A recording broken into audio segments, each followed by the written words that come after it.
Baik, selamat pagi. Assalamualaikum warahmatullahi wabarakatuh. Salam sejahtera untuk kita semua. Salam sehat. Jawab sehat selalu. Salam sehat. Sehat selalu. Tidak. Saya ulang ya. Salam sehat. Sehat selalu. Oke. Sebelumnya kita lanjut ke materi. Mari kita menundukkan kepala. Kita panjatkan puji dan syukur kehadirat Tuhan Yang Maha Esa karena sudah mengembalikan kita pada tempat ini dalam keadaan yang sehat walafiat. Sebelum saya memaparkan materi tentang rencana tindak lanjut pembelajaran berbasis proyek PJOK kebugaran jasmani dan kesehatan, lebih diingat dengan tingkatan dari kerja sehat kebugaran jasmani dan kesehatan. Sebelum bisa masuk ke pemaparan ini, kita dengar sepatah dua kata dari pimpinan kita, Ibu Perskop. Kepada Ibu saya persilakan. Terima kasih atas kesempatan yang diberikan. Selamat pagi untuk kita semua. Pagi. Luar biasa. Salam sehat. Sehat selalu. Baik yang saya hormati, kalian sebagai peserta PKG PJOK yang akan mempresentasikan rencana tindak lanjut Bapak Ibu Guru dan Lembaga yang hadir. Sebagai insan Tuhan, kami juga bersyukur kepadanya atas segala cinta dan kenyataannya, sehingga pada pagi hari ini kita semua dapat berkumpul kembali di tempat ini juga untuk menunjukkan kegiatan presentasi rencana tindak lanjut dari peserta PKG PJOK dan seluruh kita atas nama latihan. Pada kesempatan ini saya mau menyampaikan beberapa hal. Yang pertama, kita patut bersyukur karena ada teman kita yang mengikuti program PKG PJOK ini, sehingga mendorong kita untuk bisa mengikuti kegiatan seperti ini, khusus Bapak Ibu Guru kelas dalam kegiatan seperti ini bisa mengikuti program guru penggerak. Kita juga di sekolah ini, kita punya teman satu atas nama Ibu Yanti sedang mengikuti program guru penggerak, sehingga kepada Bapak Ibu Guru yang lain bisa melihat atau mengikuti tim PKB, membuka tim PKB untuk melihat data pendaftaran guru penggerak angkatan 12. Sehingga kalau memang sudah dibuka, ada nama keluar, maka bisa mendaftar untuk mengikuti kegiatan seperti ini. Dengan mengikuti kegiatan seperti yang sedang dilaksanakan oleh Pak Pian dan Ibu Yanti, itu mendorong kita untuk berkembang. Dengan berkembang sesuai dengan tuntutan, maka dengan sendirinya akan meningkatkan kinerja. Dengan peningkatan kinerja, maka dengan sendirinya mutu yang kita harapkan akan menjadi lebih baik. Sehingga pada kesempatan ini saya mengucapkan banyak terima kasih kepada teman-teman guru. Kehadiran kita hari ini sebagai bukti dukungan kita terhadap teman kita, khususnya Pak Pian hari ini yang melaksanakan presentasi rencana tindak lanjut dalam mengikuti kegiatan PKG PJOK. Kita semua harus saling mendukung. Teman yang mengikuti program apa saja membutuhkan kehadiran kita dalam kegiatan seperti ini. Mohon dukungan kita untuk menyukseskan kegiatan ini, sehingga ke depan kita saling mendukung untuk program yang dijalankan oleh teman. Juga dengan mendukung program ini, maka kita juga sedang berusaha meningkatkan mutu di lembaga ini. Mutu guru meningkat, maka dengan sendirinya mutu peserta didik juga meningkat. Yang terakhir harapan untuk Pavian yang hari ini melaksanakan kegiatan presentasi RTR. Semoga selanjutnya menjalankan program ini sampai tuntas dan dengan penuh semangat. Mungkin hanya itu saja yang saya sampaikan. Selamat pagi untuk kita semua. Sekian dan terima kasih. Baik, terima kasih untuk Ibu Kepala Sekolah yang sudah memberikan kesempatan dan kata atau kekuatan untuk kita semua. Sebelum kenapa saya melakukan kegiatan ini, karena di dalam kami mengikuti PKG PKK ini sebagian dari tugas yang harus kami lakukan.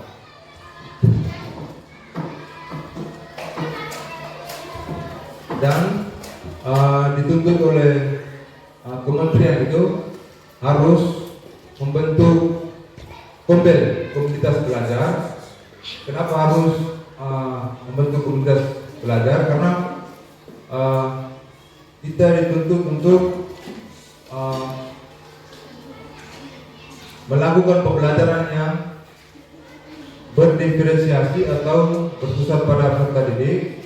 Artinya kita melihat kekurangan yang ada di pendidikan kita, itu kita membenahi lewati Kopel ini.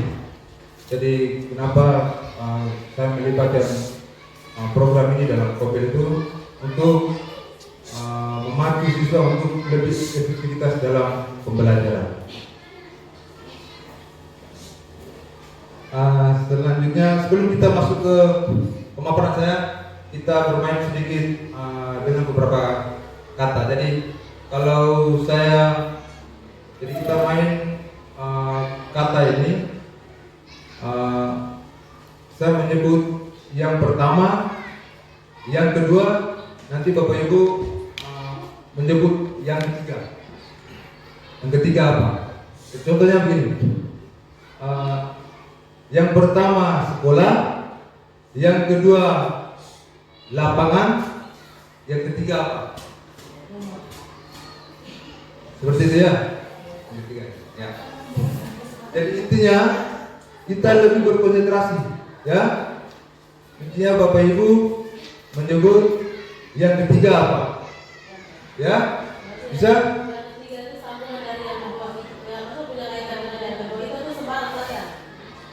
Pokoknya nanti ibu mereka gabungkan, ya. Ya. Jadi yang pertama lapangan, yang kedua rumah, yang ketiga salah, ya, salah. Ulang lagi. Yang pertama sekolah, yang kedua guru, yang berikut salah. Masih salah. Kenapa masih salah? Karena Bapak Ibu kurang konsentrasi. Artinya Bapak Ibu guru harus menyebut yang ketiga. Itu apa? Ya? Oke. Yang pertama jalan, yang kedua langit, yang berikut bumi. betul, ya. Tepuk tangan untuk kita. Baiklah, saya lanjut. Hari ini saya akan melakukan program berbasis proyek tentang kebugaran jasmani dan kesehatan. Yang pertama, ini pertanyaan kunci: apa kebugaran jasmani penting bagi kesehatan tubuh, Bapak Ibu? Sangat penting. Yang berikut, bagaimana cara menjaga kebugaran jasmani di kehidupan sehari-hari? Dengan menjaga pola hidup sehat, ya. Berolahraga teratur, menjaga makanan yang bergizi, mengkonsumsi makanan bergizi, tidur teratur dan sebagainya, ya. Teratur. Yang berikut, apa saja jenis latihan kebugaran yang dapat dilakukan Bapak Ibu? Yang ringan-ringan saja. Ya, salah satu adalah jogging. jalan santai juga bisa. Itu meningkatkan kebugaran dan meningkatkan daya tahan jantung. Nah, kenapa saya mengambil kebugaran jasmani dan kesehatan? Di sini latar belakangnya konsep pendidikan Ki Hajar Dewantara itu mendidik dan mengajar adalah proses memanusiakan manusia sehingga harus memerdekakan manusia dan segala aspek kehidupan secara fisik, mental, jasmani dan rohani. Dan dalam dunia modern banyak peserta didik yang sering mengabaikan pentingnya kesehatan itu sendiri, di mana teknologi atau zaman transformasi digital itu yang biasa dikenal dengan 4.0, nah itu lebih penting karena fitur-fitur yang memberikan kesan hiburan kepada mereka ketimbang kesehatan itu sendiri. Maka dari itu dengan adanya proyek ini bisa meningkatkan kebugaran dan mengembalikan keinginan untuk menerapkan budaya hidup sehat dengan cara berolahraga secara teratur. Kita melihat kebugaran jasmani. Pengertian dari kebugaran jasmani. Kebugaran jasmani ini kemampuan tubuh dalam melakukan kegiatan sehari-hari tanpa merasakan kelelahan yang berlebihan. Sehingga seorang dengan kebugaran jasmani yang baik akan selalu memiliki cukup energi untuk beraktivitas fisik dengan lancar. Ketika memiliki daya tahan tubuh baik, maka beraktivitas dari pagi hingga sore itu tanpa mengalami kelelahan. Yang berikut tujuan dari program ini. Tujuan dari program ini yang pertama ini meningkatkan pemahaman peserta didik tentang pentingnya kebugaran jasmani dan kesehatan. Yang berikut mengembangkan keterampilan motorik dan koordinasi tubuh serta didik, meningkatkan kemampuan kerjasama tim dan komunikasi antar peserta didik, dan meningkatkan atau menerapkan karakter building dalam profil belajar Pancasila.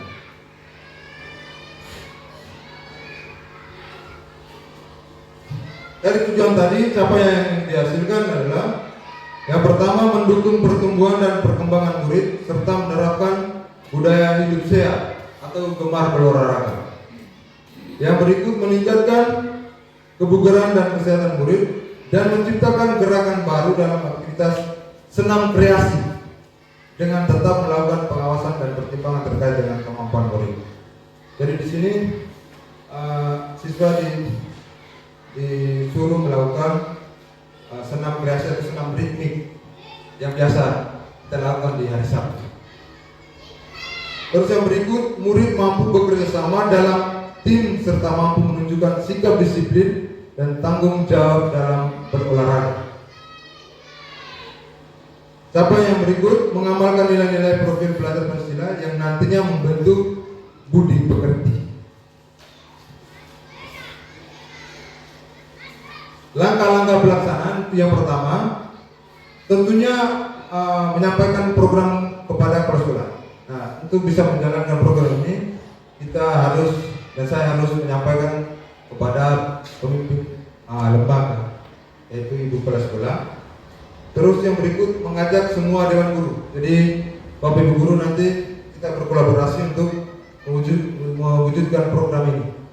Jadi, kenapa dibentuk Kopel tadi itu supaya kita semua bisa bergerak bersama, bergandengan tangan untuk meningkatkan buku pendidikan di lembaga ini.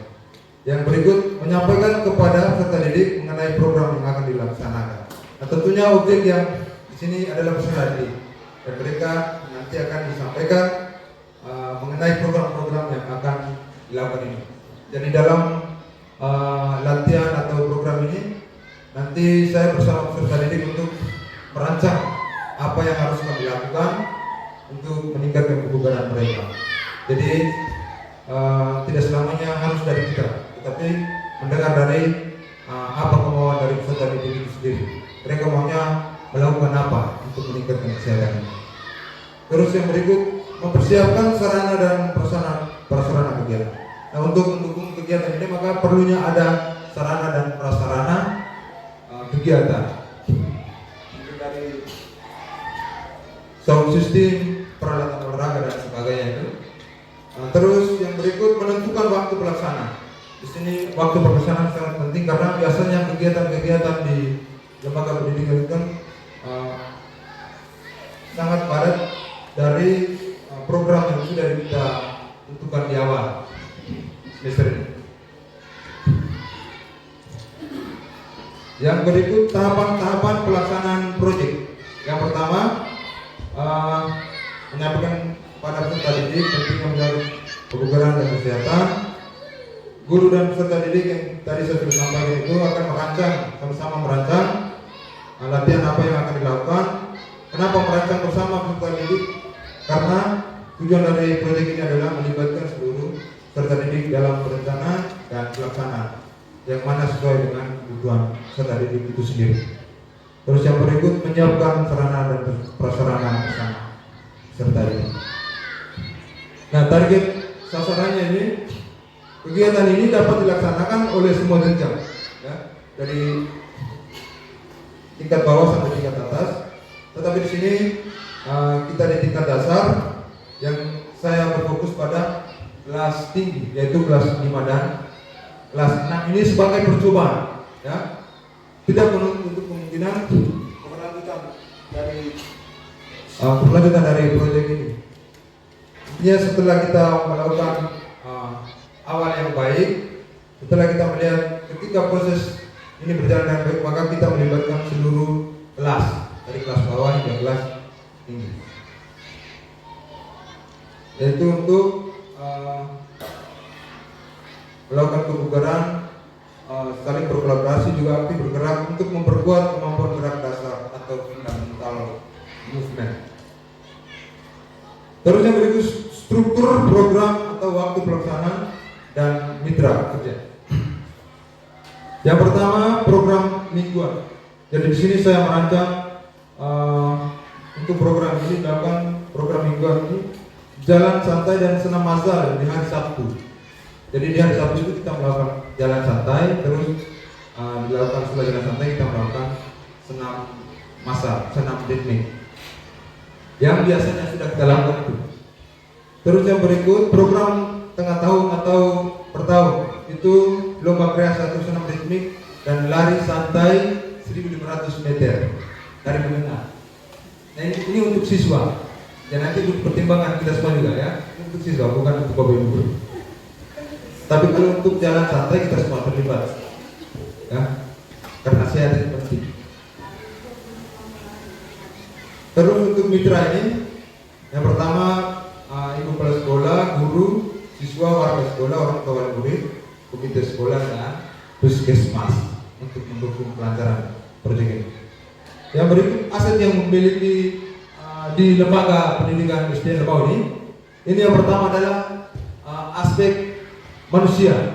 Aspek manusia itu dari kepala sekolah, dewan guru, siswa, masyarakat, orang tua wali murid itu dan komite sekolah. Ini yang akan kita manfaatkan di sekolah. Terus yang aset yang berikut adalah aset fisik, yaitu gedung sekolah nantinya akan kita berikan teori. Terus sarana prasarana olahraga, sound system, Chromebook dan lapangan sekolah. Chromebook ini untuk mendesai media pembelajaran dan sebagainya supaya lebih menarik untuk peserta didik. Yang berikut modal finansial. Modal finansial ini dana bos untuk pengadaan alat senam atau ATK dan juga komite dari komite itu untuk mendukung kelancaran. Terus yang berikut aset sosial. Aset sosial ini kerjasama dan dukungan warga sekolah, kolaborasi, kerjasama dan gotong royong mewujudkan meningkatkan kesehatan dan kebugaran murid. Terus yang terakhir aspek lingkungan. Aspek lingkungan yang kita lihat di sini palingan lapangan sekolah dengan pesisir pantai. Karena lapangan desa juga lumayan jauh dan tidak memenuhi standar untuk anak-anak. Jadi di sini saya menggunakan pesisir pantai dan lapangan halaman sekolah sebenarnya. Terus produk utama yang nanti akan dibuat ini video dokumentasi kegiatan olahraga yang mencakup berbagai jenis latihan kebugaran. Jadi dari kegiatan-kegiatan ini kita dokumentasi. Nanti kita akan buat situs atau web STM Jamau. Jadi nanti semua kegiatan kita nanti diupload di situ. Bukan olahraga saja, tapi nanti untuk bagian ukur yang lain yang berhubungan dengan P5 atau kegiatan-kegiatan di sekolah. Terus laporan tertulis tentang manfaat kebugaran jasmani dan cara menjaga kesehatan tubuh. Nah ini kita akan berikan kesempatan kepada adik-adik untuk mereka bisa melakukan laporan ini, tulisan laporan tentang manfaat. Yang berikut publikasi hasil karya. Video dokumentasi akan diunggah di platform LMS sekolah dan media sosial sekolah. Nah, untuk sementara kita punya media kan dulu. Nanti pasti akan kita buat untuk kita mempromosikan apa yang kita lakukan di lembaga pendidik. Terus laporan tertulis akan dipublikasikan dalam bentuk web yang dapat diakses oleh seluruh peserta didik dan orang tua. Jadi apa yang kita lakukan di sini orang tua semua juga mengetahui hasilnya seperti apa. Terus waktu evaluasi program dilakukan secara berkala 6 bulan sekali atau per semester dengan sasaran semua pihak yang terlibat dalam program ini. Terus yang berikut teknik evaluasi. Evaluasi dapat berupa penyebaran survei yang memuat refleksi dan umpan balik atau wawancara langsung. Jadi nanti semua yang terlibat dalam kegiatan ini kita berikan kuesioner atau survei ini atau tanya jawab langsung bagaimana pendapat warga sekolah atau ibu guru semua terkait dengan program. Terus yang berikut memungkinkan tantangan. Jadi kadang kita buat kegiatan tapi banyak tantangan yang kita alami. Itu yang pertama, cuaca. Mungkin di saat kita melakukan kegiatan itu terjadi cuaca yang tidak bersahabat, yaitu hujan, panas, terik. Nah, ini yang menghambat untuk kegiatan-kegiatan yang akan kita lakukan. Maka kegiatan ini pasti akan kita tunda mungkin di hari besok atau minggu depan. Terus yang berikut kegiatan sekolah yang bentrok, artinya kegiatan-kegiatan yang kita lakukan bentrok dengan kegiatan sekolah yang terstruktur, artinya sudah direncanakan. Nah, ini yang nanti persoalan, ini yang menjadi tantangan. Terus yang berikut kegiatan sekolah yang bentrok, kadang ini sering kita temukan ini sama. Jadi kegiatan sekolah yang bentrok karena ini sering kita temukan mengingat setiap tahunnya selalu ada kegiatan di luar kegiatan yang sudah ada. Baik, terima kasih. Sebelum saya menutup ini sedikit pantun. Jalan berliku kita telusuri dengan tekad dan semangat hati. Terima kasih atas perhatian ini. Semoga bermanfaat besar nanti.